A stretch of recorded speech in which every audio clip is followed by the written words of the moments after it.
presente en aire, hazte presente en brisa, hazte presente en el silencio, en la oración, en la alabanza y en mi voz.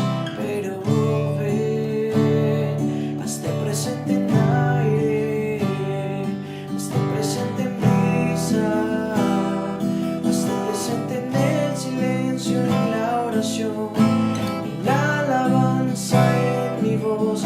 Pero ven, ven Espíritu Santo, ven, ven Espíritu Santo, ven, ven Espíritu Santo, ven, ven Espíritu Santo, ven. Buenas tardes, mi nombre es Sheila Juliet Cárdenas González, tengo 38 años y la tarde de hoy vengo a contarles un poquito de mi historia, de mi pequeño testimonio pro vida. Pues es algo muy sencillo, pero quiero pues contarles en estos momentos, ya que vivimos mucha problemática en una cultura de la muerte. Para empezar, pues mi familia, somos 4, yo soy la segunda de 4 hijos, mi mamita me tuvo 21 años. Le doy gracias a Dios que siempre ha sido una mujer pro vida, siempre ha dicho sí a la vida, sí a tener hijos, porque como vemos hoy en día, a la edad de 21 años, las mujeres, las niñas ya no quieren tener hijos. Estudié en el Colegio Departamental Femenino de Bachillerato, salí a la edad de 15 años y descansé un año porque pues estaba muy joven, estaba muy niña y no sabía qué quería estudiar. Mi mamá empezó a mostrarme diferentes posibilidades y un día llegó con un folleto de Termiden y ahí fue cuando yo empecé a estudiar auxiliar de enfermería. Estando estudiando auxiliar de enfermería me pasó un suceso muy bonito. La verdad, en todo ese proceso yo no sabía ni entendía por qué iba a estudiar enfermería, la verdad, ¿sí?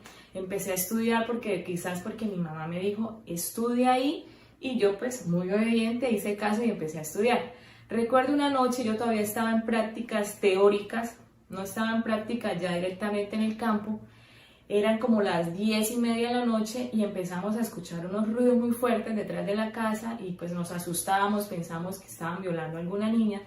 Cuando salimos todos los vecinos, había una indigente, una señora en la calle, en trabajo de parto. Todo el mundo gritaba desesperado porque obvio, a pesar de que fuera una señora de la calle, pues debíamos auxiliarlas. Todo el mundo me miraba a mí, pero yo decía, yo no estoy en práctica, nunca he estado en un parto, no soy enfermera auxiliar todavía, pero Dios sí sabía por qué estaba yo ahí. Fue algo impactante porque estaba a oscuras, ella estaba agachada completamente detrás de un tanque, el olor era impresionante, pues, de la calle. Bueno, entonces mi tía me dio ánimo y me dijo, no, usted está estudiando enfermería, usted tiene que hacerlo, usted es capaz. La verdad no sé qué pasó por mi mente, lo único que les puedo contar fue que vino al mundo una bebé, yo le corté el cordón umbilical a esa señora, no se podrán imaginar qué es lo que pedía yo. Una vecina me decía, un cuchillo, una navaja, una tijera, un vidrio, un machete, y yo, no, por Dios. Entonces corté el cordón umbilical con unas tijeras, amarré el ombligo, la parte del ombligo, con una pita, la bebé, mi tía la recibió en la bata. Bueno, fueron unas condiciones sinceramente horribles en las que llegó esa bebé, pero gracias a Dios la bebé nació bien, está sana, y después de tantos años una vez me la encontré a la mamá, a la que la crió, y la niña lleva mi segundo nombre, se llama, bueno, por no puedo decir el nombre, tiene mi nombre, y para mí es una alegría inmensa haber ayudado en ese parto sin tener la más mínima experiencia. Entonces yo entro a la práctica ya en el hospital y para mí la mejor práctica fue sala de partos y fue donde obtuve la mejor nota. Puedo decirles que pude experimentar cesáreas, partos normales, y para mí era un gozo ver cómo nacían esos niños, pero yo no tenía ni idea qué era ser pro vida, no tenía ni idea qué era defender la vida, pero algo en mí sí sentía regocijo de ver que estaba ayudando, que estaba sirviendo. Entonces Aún yo seguía estudiando, aún seguía yo haciendo la práctica, aunque fue muy duro esa experiencia como auxiliar de enfermería, pero Dios sí sabía cuál era el propósito, Dios sí sabía hacia dónde me llevaba. Ahorita actualmente, yo hace mucho tiempo pues no ejerzo la enfermería porque yo estudié otra carrera, estudié una administración en servicios de la salud y tengo una especialización en auditoría, pero desde esa parte administrativa también he tenido muchos encuentros en la parte provida.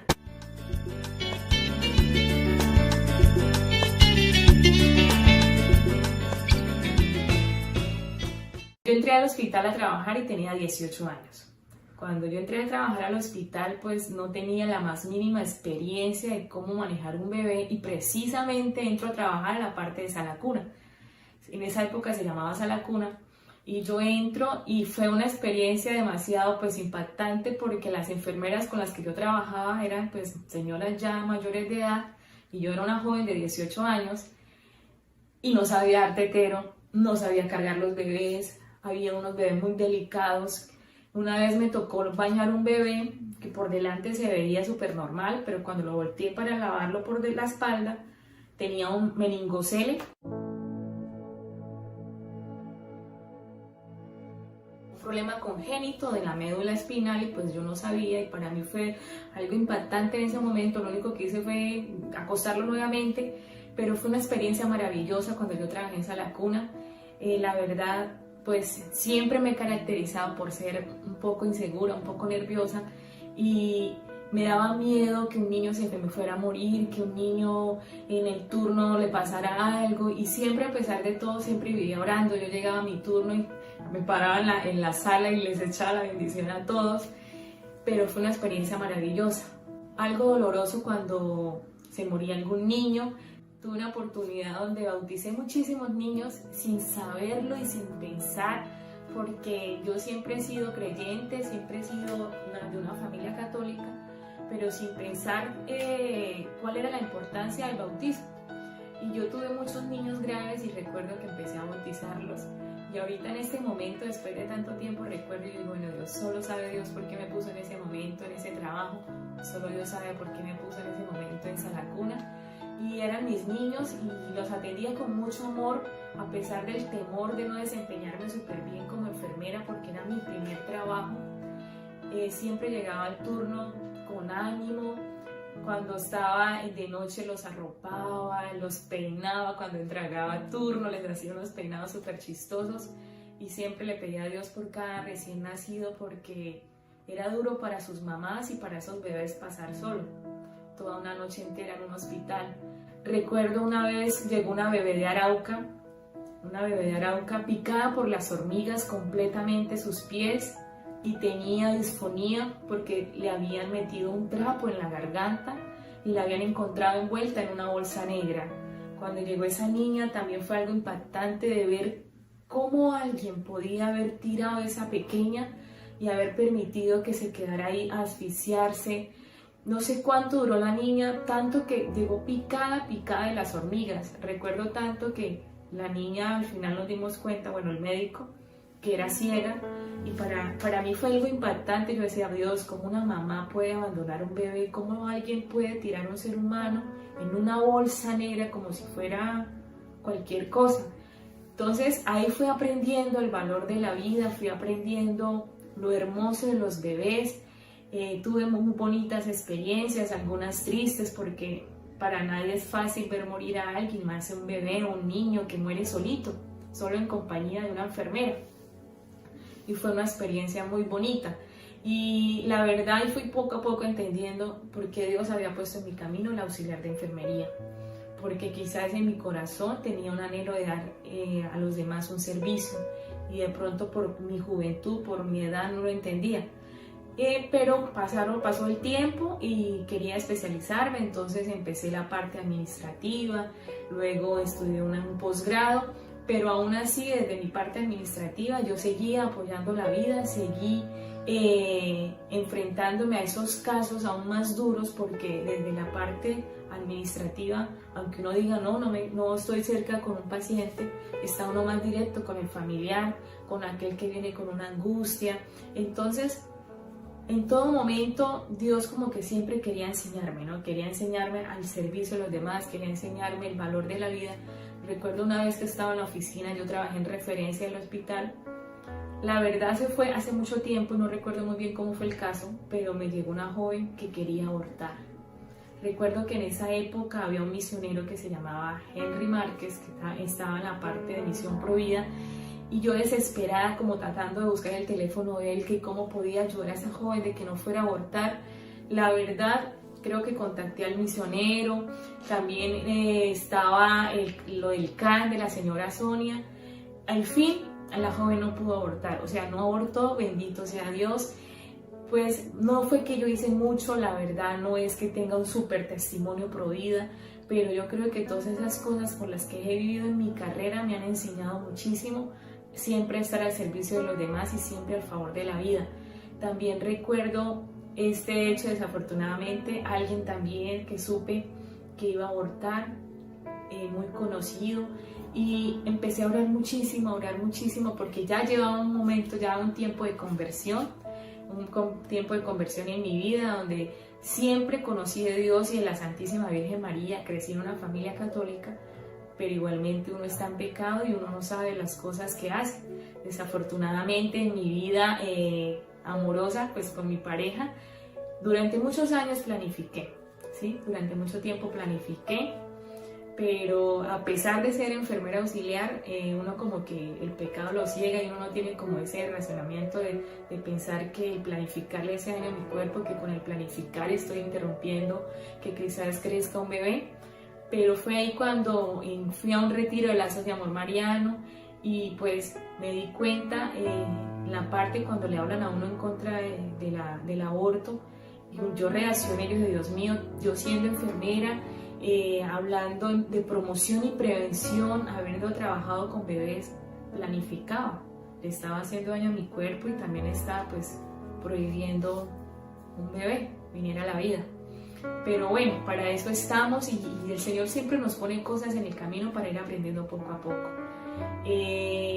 Seguí con mi carrera administrativa y se me acercaban muchas personas, yo no sé, siempre como que se acercan personas con enfermedades terminales y uno dice, qué duro, qué bravo esas personas, que algunos quisieran como desfallecer y que morirse, acabar con la vida y para mí era duro, pero Dios me daba ese ánimo y me daba como esa fuerza de decirle a esa persona, aférrese a Dios, siga adelante, no deje que su familiar desfallezca, vamos a orar, mire, hágase un santo rosario.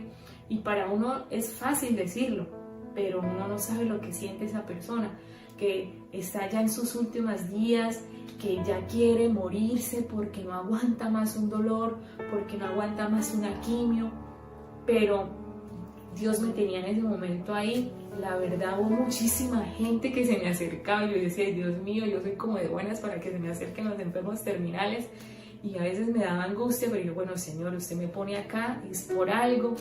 Y siempre he tratado desde mi parte laboral, desde mi parte ya como dejé la asistencial, ya hace mucho tiempo no laboro como enfermera auxiliar, siempre como dando un mensaje de vida, dando un mensaje a las jóvenes y sacando como ese, digámoslo así, el pecho por la salud, porque desafortunadamente hay enfermeras, hay médicos que son pro muerte, a pesar de que un médico jura defender la vida y tener esa ética, uno se encuentra con compañeros que abortar se les hace fácil.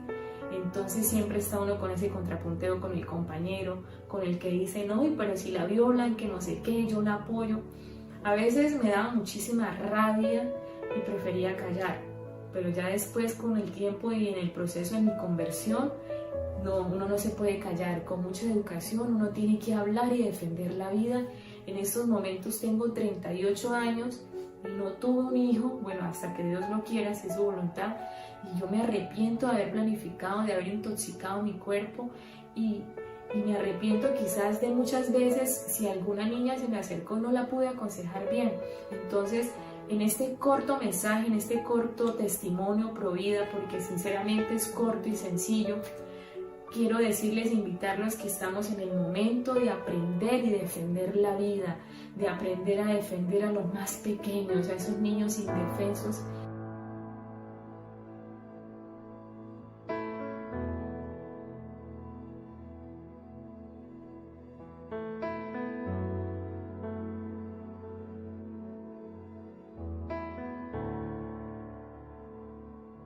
Mi nombre es Natalia Vargas, soy abogada de profesión, defensora de la vida. He trabajado en esta labor ya por varios años. Empecé trabajando en el movimiento Pro Vida precisamente porque quedé embarazada muy joven y me di cuenta que en este campo de la decisión inmediata de tener o no un bebé, habían distintos factores que se involucraban y ayudaban a una mujer a que decidiera y optara por la libertad de tener a su hijo, o que por el contrario se encarcelara y terminara pues acabando con la vida de su bebé. Cuando estaba en la universidad empecé a estudiar el tema de los derechos fundamentales, a estudiar la sentencia C-355 y a darme cuenta que era una sentencia que estaba muy parcializada y puntualmente ideologizada. Esto no lo descubrí inmediatamente, sino que, con el paso de los años me di cuenta de que había muchos contextos que habían influido en esta decisión, muchos lobbies ideológicos y políticos que estaban detrás de esta sentencia con la que se había permitido el aborto en Colombia en 3 de las causales que seguramente ustedes ya conocen. Esto me hizo ahondar un poco más en este tema e inspiró mi trabajo de grado para recibir el título de abogada, que fue acerca de la objeción de conciencia en los profesionales de la salud respecto a la interrupción voluntaria del embarazo, y pues de este tema es del tema que me invitaron a hablar en este espacio. Primero que todo, para nosotros comprender qué es la objeción de conciencia, este término que muchas veces escuchamos en muchas partes pero que no terminamos de comprender de qué se trata, cómo opera, cómo funciona, yo les voy a compartir a ustedes este concepto clarísimo que es de Mario Madrid Malo, un profesional, un abogado impresionante, que dice lo siguiente: el derecho a objetar conciencia es el derecho de toda persona a observar una conducta externa consecuente con sus convicciones internas y a no ser obligada a actuar en contra de estas y a no ser discriminado o perseguido por ello. ¿Sí? Esto es fundamental para que nosotros podamos comprender que la objeción de conciencia es un derecho y una libertad. ¿Sí? ¿Cómo lo vemos plasmado en el ordenamiento jurídico? Nosotros en Colombia tenemos la Constitución Política, que es nuestra norma magna y la que regula el resto de las normas y las regulaciones, ordenanzas y distintos fragmentos o estructuras legales que pueden existir en el país, ¿sí? Y que pues evidentemente pues no pueden ir en contra de la Constitución. Allí en nuestra Constitución nosotros tenemos el artículo 18 consagrado como derecho fundamental que toda persona tendrá libertad de conciencia. Artículo 18 de la Constitución Política. ¿Qué sucede? Este artículo debe ser reglamentado por una ley estatutaria. Una ley estatutaria, como todos los derechos fundamentales, deben ser reglamentados por leyes estatutarias. Este articulito debe ser reglamentado por una ley estatutaria, como les comentaba. Sin embargo, esa norma no ha podido salir en el Congreso por distintas situaciones, ya se ha intentado varias veces y pues no ha podido salir. Aún así, existe un mecanismo, que es el mecanismo de la objeción de conciencia, que permite que las personas pues puedan hacer efectivo este derecho fundamental.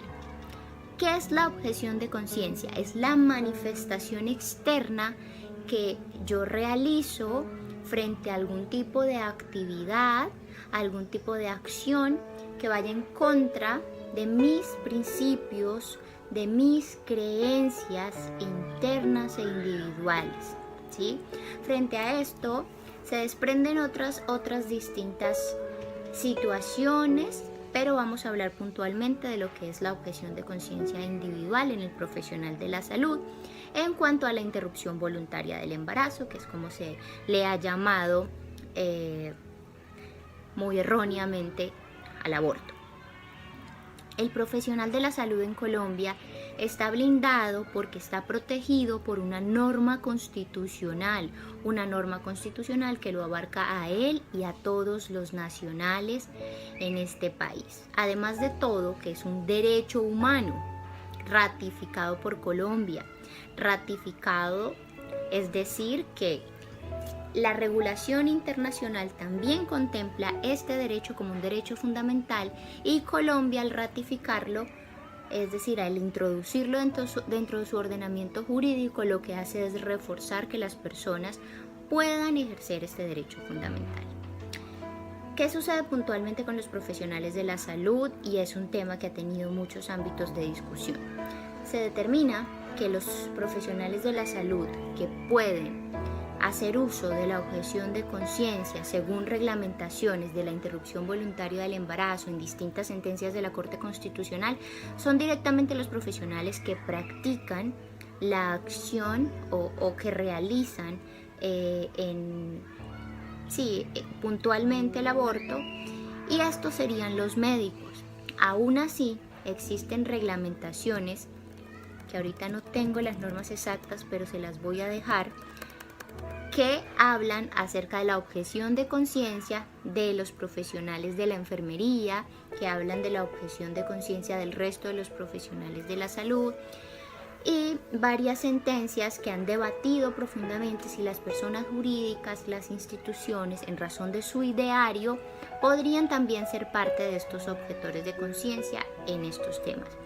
A ver, miren, algo que es súper importante conocer y que tengamos una certeza muy clara: no existe el derecho a abortar en Colombia.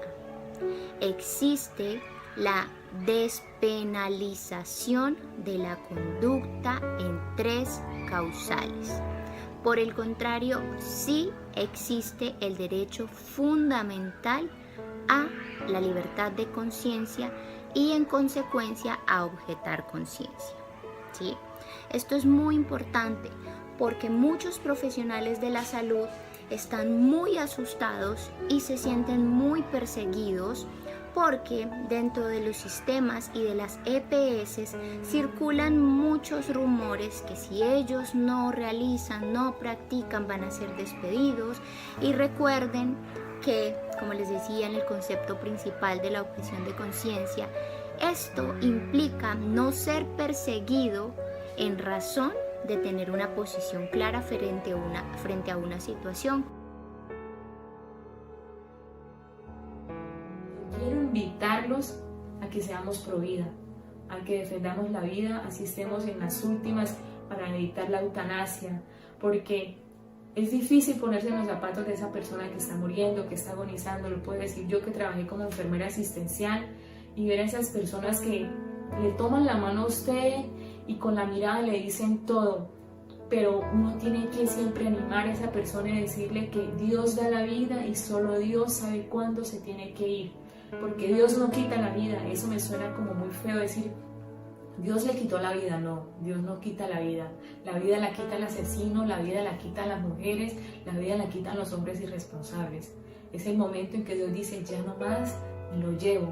Entonces los invito a que sigamos en este mundo, en esta sociedad tan pervertida, en esta sociedad tan pro muerte, a que defendamos la vida a capa y espada, que defendamos la vida de aquellos que tienen heridas, que tienen un dolor en su corazón y no saben amar, porque aquellas personas no tienen ni la culpa de lo que hacen. Entonces quería compartirles este pequeño testimonio. Pues bendito Dios, sigo trabajando en la parte de la salud, ya no como enfermera, pero cada vez que tengo la oportunidad siempre aliento a alguien a que siga adelante, que Dios a uno nunca lo deja solo, que ahora existen lugares donde pueden acercarse las mujeres, o en otro caso tengan a su bebé y denlo en adopción. Recuerdo una vez estando trabajando en Sala Cuna, nos bajaron una bebé hermosa, hermosa, que su mamá la había abandonado, pero todos decíamos, qué alegría que la niña está viva, que la mamá la abandonó, no importa, lo importante es que le dijo sí a la vida y no a la muerte. Entonces espero que les haya agradado, que algo les haya quedado de este testimonio corto y sencillo, pero con mucho amor se los comparto.